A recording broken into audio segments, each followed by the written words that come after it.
Alright YouTube, welcome to my 55-hour KTM Freeride E-XC review.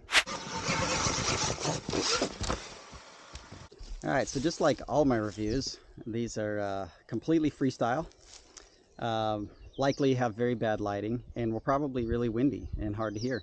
Excuse that, information will be valuable. My KTM Freeride has 55 hours now. Quick little walk around, just going to go over what I've done to it, the problems I've had with it, a few things like that, and just kind of my overall experience with this vehicle. First off, I'll tell you that I kind of got it in enduro mode here. So basically that means that I have the lights and stuff on it. This is not my normal Freeride kit. So normally I have number plates and side panels on it. Those things I just kind of put on there. I'm a motocross guy. I'm not really an enduro guy. But I've been kind of riding this thing in places that are questionable lately, like the street a little bit.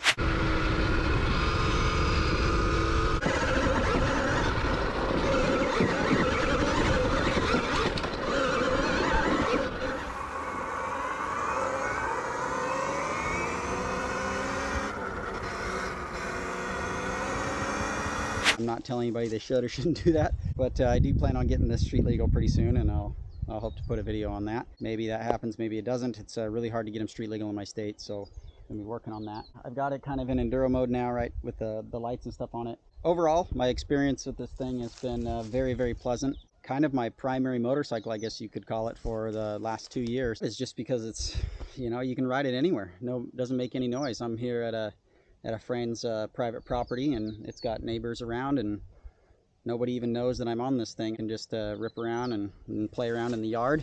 We don't have a lot of places to ride now around here, so I'm really grateful that I have a friend that has some property, and you know, he has this property and I don't make any noise, so I don't piss off any of his neighbors. It's really good for keeping the peace. So if you're trying to keep the peace in your neighborhood, you know, this is the machine to have.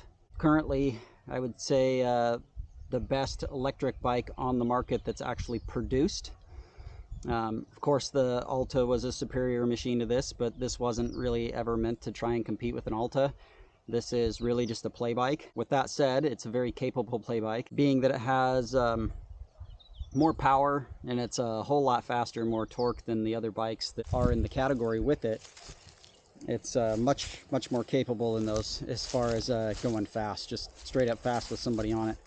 So I'll lead into the next little segment here with that. I had my suspension completely redone. It's pretty commonplace now, but when I had it done, there was only a few people that had different suspension on the Freeride E-XC. One of them was Electric Cycle Rider. He had a friend of his apparently work on his. I also did the same. My friend Dan owns Evo Industries, so evoind.com if you want to look it up.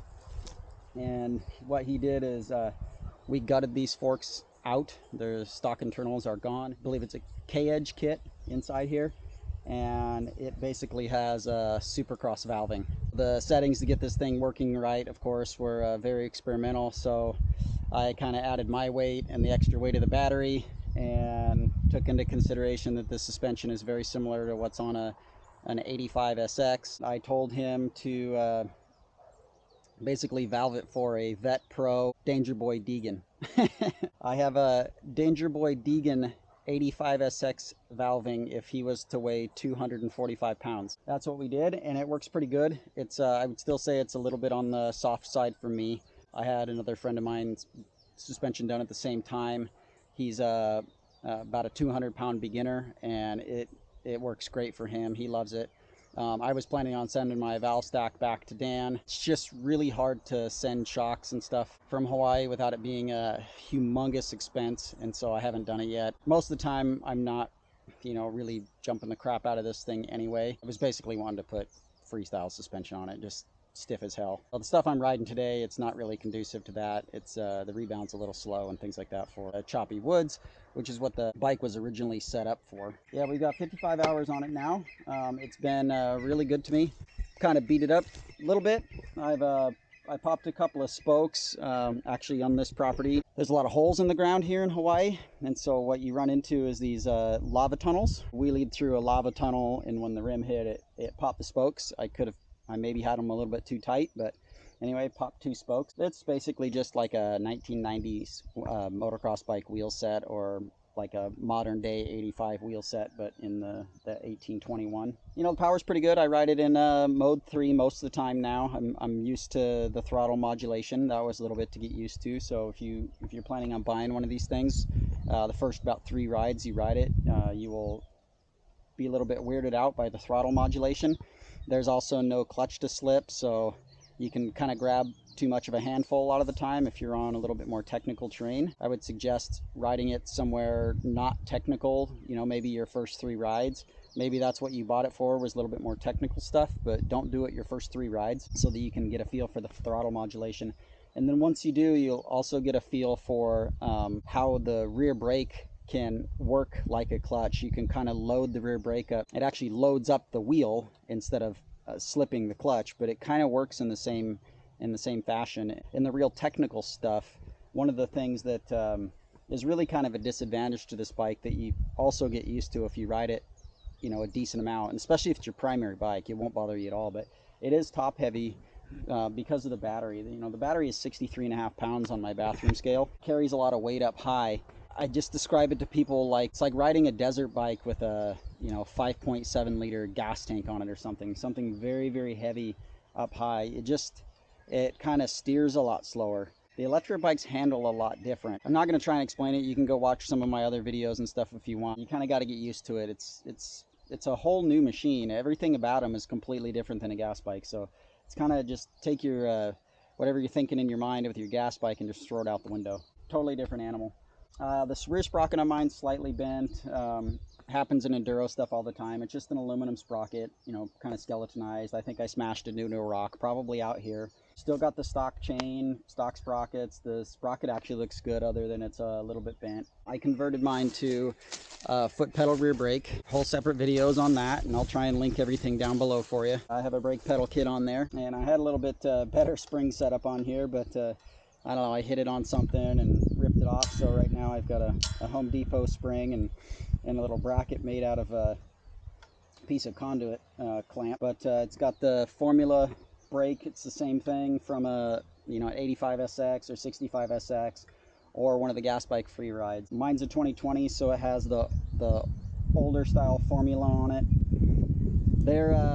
They're powerful enough, but they don't have a lot of modulation in them. So they're, especially the rear one, it's a little bit of an on-off switch. I'm used to it. It's not awesome. It's not a Brembo unit by any stretch of the imagination, but it does stop the bike. It works fine. A little bit more kind of sensitive to feel. You kind of, it's like I said, it's kind of an on-off switch. I preferred it when it was a handbrake, but I have troubles with my left hand, and I was switching back and forth between bikes so much that I was trying to hit a phantom brake pedal when I was going off a jump. So, with me still riding gas bikes every single day, I commute on gas bikes.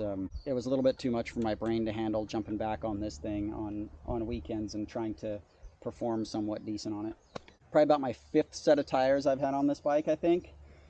Currently I have a set of brand new IRC M5Bs. I'm liking them quite a bit. I like the M5B on the rear. I've run it on a couple different gas bikes, and I really like it. It's got really big lugs. It's a hill climb tire. The front one, this is my kind of first ride. It's a little bit too rocky. It's a little bit more of a soft terrain tire. It's completely a soft terrain tire, and this is not soft terrain at all. So it's pushing with the front end on this a little bit, but it's predictable, and as long as tires are predictable, I don't mind them too much. M5B on the rear, it's a rooter. I've been trying to find a balance on this bike, and it's been one thing that's been a little bit hard for me is finding a tire combination that I love. So when I put full gummy tires on it, I put the IX09 Dakotas on it, and what happened is it wallered around too much, and with as much torque as this has, I was just getting a lot of wheel spin and wearing them out real quick. Didn't enjoy the full gummy tires on this bike. Then I went to some like desert terrain tires. What happened with those is they were just, the compound was just a little bit too hard. And then once again with the torque, I was getting a lot of wheel spin, and it would flip around on me a little bit. So I've been trying to find that like happy medium tire, kind of maximize the traction that this can get with the electric, but at the same time when you're hammering on it and it hits all that torque, it doesn't really break loose. And I don't know if such thing exists perfectly, but M5B is what I figured I would go back to. It is a softer compound tire, but it has really aggressive lugs on it. The carcass isn't as soft as a lot of the other soft compound tires. Working really good. I actually really enjoying it. This is the first day on it. I think that front tire will probably work good in actual soil stuff. Tires, I had the stock ones. I had some Desert Terrain tires. I had a set of Dunlop 952s on it. Of course, these M5Bs. I had another combination of MT66s. I could be missing something in there. I don't know. I go through so many tires and stuff all the time. People online think I lie about how many tires I go through. I don't really care what they think. There's a lot of idiots online. The power is really pretty good. So if you're comparing this bike to other bikes that are in its same size class, like it's not produced anymore, but say the TTR 230. TTR 230 is produced. The Honda CRF 230 isn't produced anymore, but they're the same kind of chassis size as that. So if you wanted it as kind of a wife's bike, or you're a little bit smaller person or something like that, it is that chassis size. It's kind of that 3/4 size adult bike. Even at 6 feet tall, I actually really enjoy the size of this chassis. I will say, if you're going to put a beginner on it, or a wife, or somebody that's not, is quite as strong as a grown man, the top heavy weight, if you're on tricky terrain, is going to be tricky for them. That's as transparent as I can be on that. It's going to be a little bit of a learning curve for them, and if they dump it over, it might be hard for them to pick up. I don't have any problems picking it up for the most part, unless I'm trying to pick it uphill pretty much over my head, which I have in some videos. Outside of that, it's if you just dump it over, out in a field or something like that. That said, this could be a really good bike for checking on your cows. There's one guy on the island here, talked with, consulted with a little bit. I think that's what he actually does. He rides it around the perimeter of his property. It's just kind of a cool universal electric bike. It's got enough power for you to have fun on, and it can also be your little work rig. Most states you can street legal it pretty easily. Most countries it is street legal.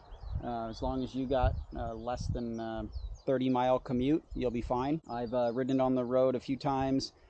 Gotten 25 miles out of it one time, got 30 miles out of it another time, where I went fully drained on the battery. Off-road, my typical range is between 16.5 and 18, and a lot of people would be very frustrated about that, but that's one of the things that kind of pisses me off, people hyperventilating about the range. When I ride a gas bike, let's say a two-stroke, fuel drains about the same as it does on this thing. So I just kind of tell people this is like having 1.4 gallons of gas in the battery. If you look at the gas free rides, like say the Freeride 250 that uses the two-stroke engine, it's got a 1.4 gallon tank, I think. And if you're riding them at the same intensity, they're probably going to get similar mileage, is my guess. I get 16.5 to 18 if I'm riding it fairly aggressively, like some of the clips you'll see in this video. My worst battery life was 25 minutes on a motocross track. I think my best battery life, which wasn't even completely to dead, was a trail ride, and it was 2 hours and 35 minutes. I've had people tell me they went longer than that. I know a lot of people have gone shorter than that. So it's just, when it's your own bike and you're riding it from day to day, you just you get a picture of what its limitations are. I don't really care what it looks like on paper. You'll adapt to it. If you know your buddies are going out riding and you can only do 22 miles before your battery's dead, and they're going to go for a 44-mile ride, then you just do the first loop with them and go back to camp and eat a sandwich. These idiots online, they're like, I ride my bike for 6 hours, and they got a 2-hour fuel tank. They're squids, and that's not me trying to be mean to them. They're just not on the main jet. When you're heavy on the hand, you're gonna chew through the juice. So if you're heavy on the hand on this bike, or you're heavy on the hand on a two-stroke 125 or a two-stroke 250 in the sand,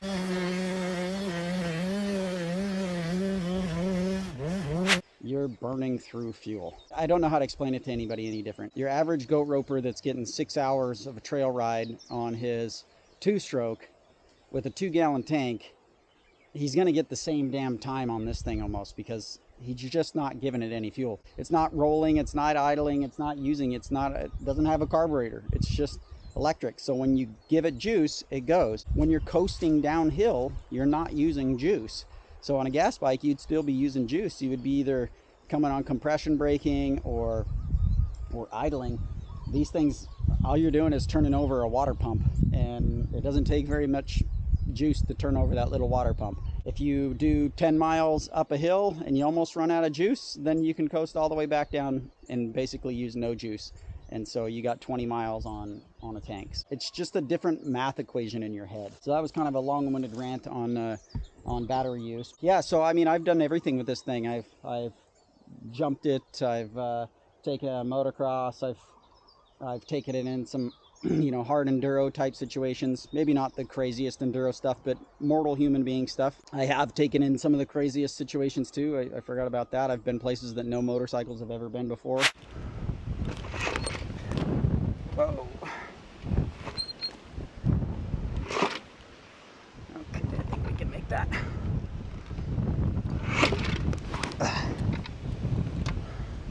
It's not cold down here, that's for sure. Some really, really nasty rocks.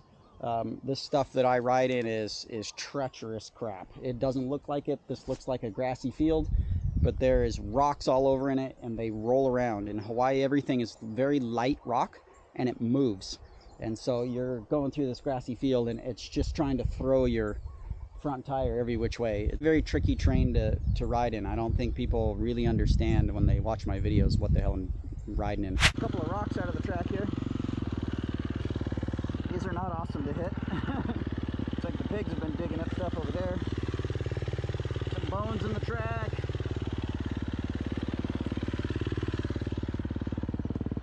It's a little bit disappointing for me to watch my own videos sometimes. It seems like I should be going a lot faster, but when you're actually on the ground and you're going through what I'm going through, you can't go faster. You're just risking ripping your body parts off. Grinding across this kind of hollow rock, and this stuff is very, very weathered, but this stuff rips all your skin right off. You can just, I mean, I got skin missing all over my body. It doesn't matter if you wear body armor, it just rips it off you.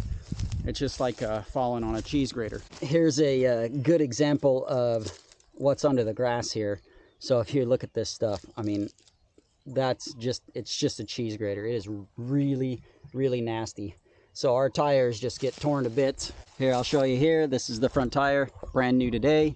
The little nubby things came off the center treads, probably from just going down the street and putting on the brakes, but front tire looks perfect. We go back here to the back, and I've already lost the first 1/8 inch of knobby in just a half hour of riding. And I'm not even in rocky stuff for the most part. I'm on this kind of grassy with rock underneath surface.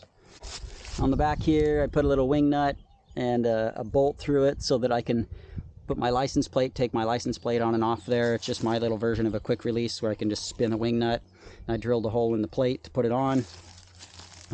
There's no brake light switch on the rear brake. I only have it on the front brake. Up in here, it's kind of a pain in the butt to adjust the shock. I don't really ever adjust it. I don't really need to. I just got all the clickers cranked on it, but I've seen people drill holes through this area right here so that they can get a beeline, drill through the battery box so that you can get to the shock and adjust it. For those of you that hadn't seen, it's got a little switch right here to flick the seat up. You just push that right there and lift the seat up, and then you have your battery pack right there. And on the stock plastic, which I don't have on it, right here there's a little battery guide so you can figure out how much battery you have left. Here's the little charging port. Everything's all waterproof.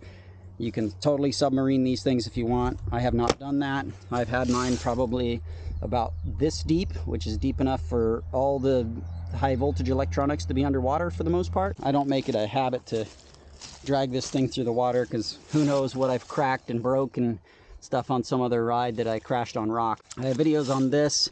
I took my main cable out of this bracket. I used to have a little zip tie right here so that it couldn't be yanked away, but I took this out so that it wouldn't put as big a kink on here. There has been some people that have kinked their main lines and broke them. I have somebody probably chime up on that if they want, but this right here is a vulnerable area to kinking with the steering. That is kind of a bit of a flaw. Won't let KTM off the hook for that. Since I'm bitching to KTM right now, my main beef with this bike, if they change nothing else but this, I would be happy. The triple clamps on this bike suck.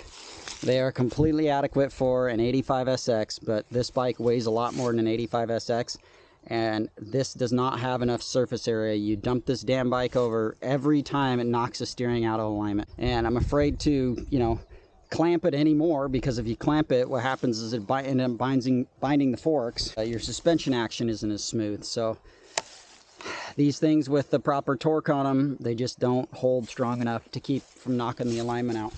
And you know, there's some people out there that were making them for the old versions. Nobody's been making them for the new versions. The guy that gave me this jersey right here, he's thinking about, you know, having some made. I probably won't own this bike long enough to really need one made. I've ordered a Stark Varg, not because I hate this thing or anything, but it's just going to be a much more well-suited bike for me. I'm not a beginner rider.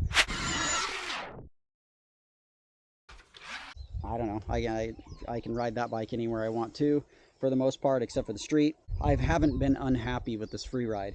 KTM is discontinuing them for next year. They're going to come out with what's called a Freeride LV, and I imagine maybe that means light vehicle or something like that. I think it's got a 5.88 kilowatt hour battery, just a little more than half the horsepower of this thing. I think it's like 13 horsepower or something like that. So it's going to be a little bit more of a commuter. It's a little bit more of like a really long range Saran. I imagine if it has that little a horsepower and that big a battery, it might be looking for like a 60-mile range. They're also going to come out with a, you know, a KTM Duke that's electric with the same kind of power numbers. So they're looking for that, you know, e-mobility, kind of hit that, you know, India market. I'm sure they'll make a big dent kind of in that Saran market. I'm sure it won't be as cheap as the Sarans, but if you can get 60 miles out of it and produce the same horsepower and it's got better suspension and stuff, then I'm sure that will be pretty cool. They look cool. Maybe I'll throw a little picture up. I'd planned on doing a video about those vehicles that really nobody knows about yet. Anyway, I've had a lot of fun on this bike. You can definitely see it looks different than the stock ones. I had custom graphics made from 180 decals.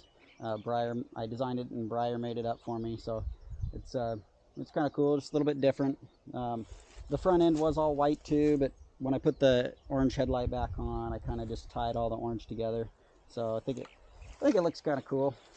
Looks you know, blended or whatever. I've been really happy with this motorcycle. It's, you know, it was a big price to pay, but I really haven't done, you know, you don't have to do any maintenance on it yet. I haven't even changed the transmission fluid in it. It was supposed to be done at 50 hours, so I'll probably do that this week and make a video. But I relocated the key switch here so that I could put the number plate and the headlight back and forth.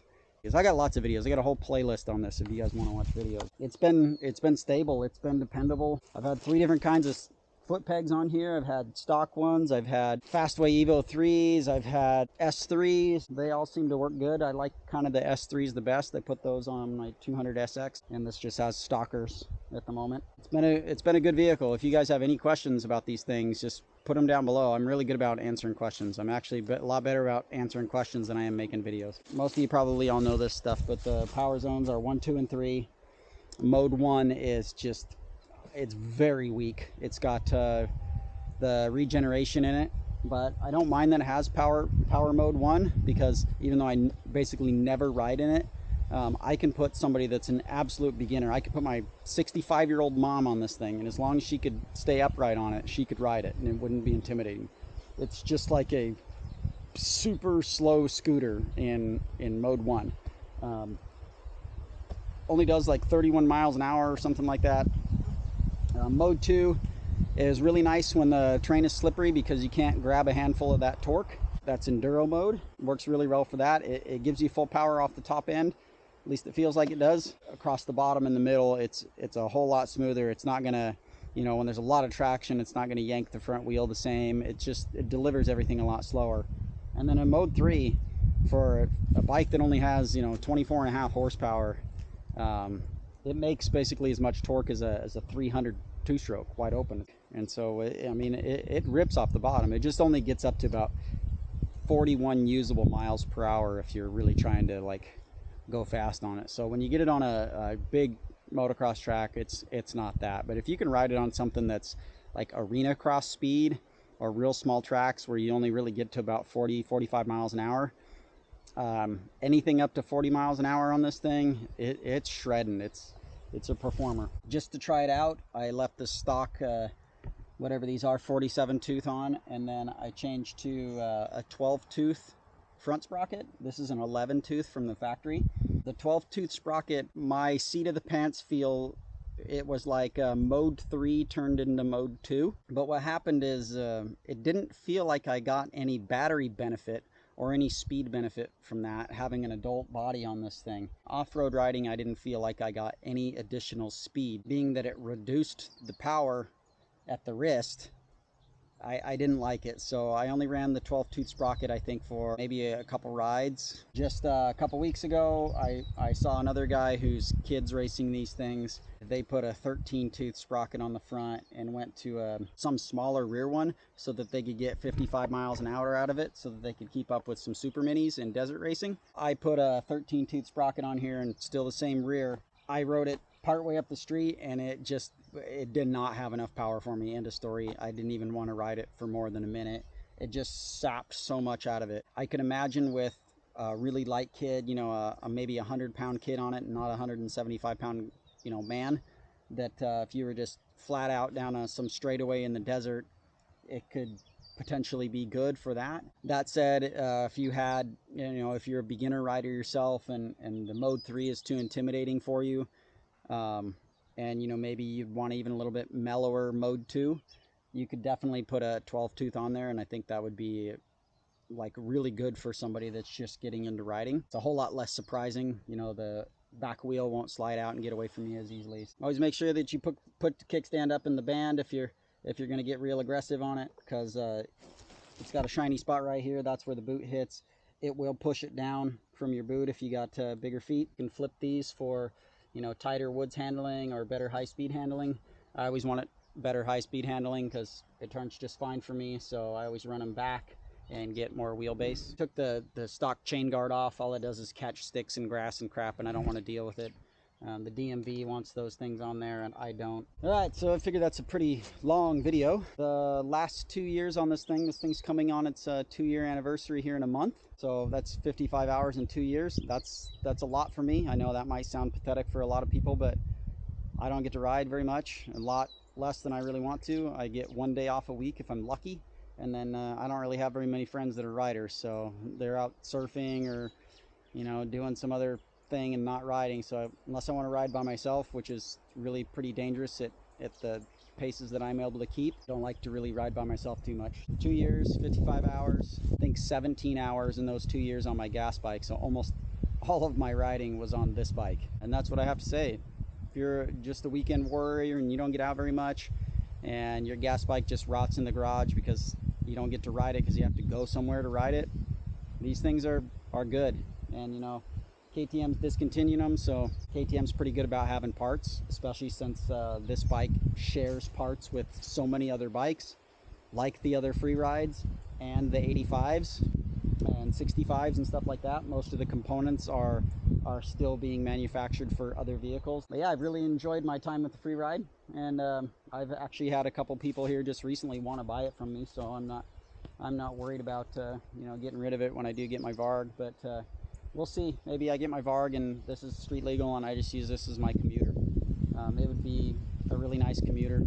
I don't like to wake my neighbors up when I come home real late at night with my gas bikes and stuff. Fantastic machine, highly recommended. Just, you know, you're not getting a full on motocross bike. Most of the people watching this review looking for one of these things aren't looking for a full-fledged motocross bike, but if you want to throw a little bit of money and parts at it, you can absolutely jump it, especially if it's just little backyard and your backfield stuff.